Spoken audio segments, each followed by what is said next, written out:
It was the realisation that, holy shit, this is a coroner's inquest.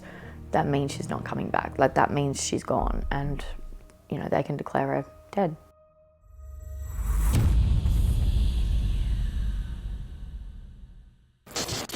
I'm Manny Carudis, host of the Missing Podcast. On this episode, I'm delving deep into a mysterious disappearance of a mother of 5. I've just flown into Melbourne and I'm now driving to Clayton, which is about a 45-minute drive away, to speak to a young woman named Lily Parmenter. Lily has spent more than half her life investigating her mother's disappearance from far north Queensland in 2005. Police fear Lily's mum, Katie O'Shea, was murdered. Brett Devine's my name. I'm a Detective Senior Sergeant of Police, and I'm the officer in charge of the Tablelands Criminal Investigation Branch, and I'm the case officer in relation to the missing person, Katie O'Shea. Katie O'Shea went to Atherton in far north Queensland for the birth of her first grandchild around Christmas of 2005, but she missed it and was never seen again. Probably the strange thing I find about Katie's disappearance is there has never been, to my knowledge, any sort of credible information that has come in giving us any clear direction as to what happened to her. I think her biggest fear was being forgotten, and the thought of, you know, her just being dumped somewhere and no one knowing who she was, it's taken her identity away, and she deserves to come home. Investigating police continue to view 2 men as what they call persons of interest.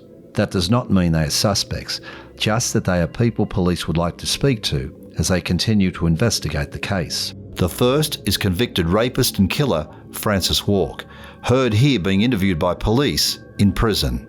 Time now is 9:04 a.m. on Tuesday the 25th of March 2014. I'm currently at the Lotus Glen Correctional Centre. I'm about to have a conversation with Francis Walk. Frank, do you know a lady called Kathleen O'Shea? Kathleen Mary O'Shea is her name? Yes. You know her, do you? I think so. The second man is Katie's own son, Alan, who reported his mum missing. He spoke to police just weeks after Katie vanished, but since then he's refused all other police appeals to be interviewed. So you've got your mum up this street in the Milk Bar? Not in the Milk Bar, the street, up the Milk Bar. Yes, right. Where was she going? She said she was heading to Mareeba. Katie never made it to Mareeba. So what really happened to Katie O'Shea? Well, I've never said this out like in a media sort of format, but I believe that Mr. is responsible for Mum's death.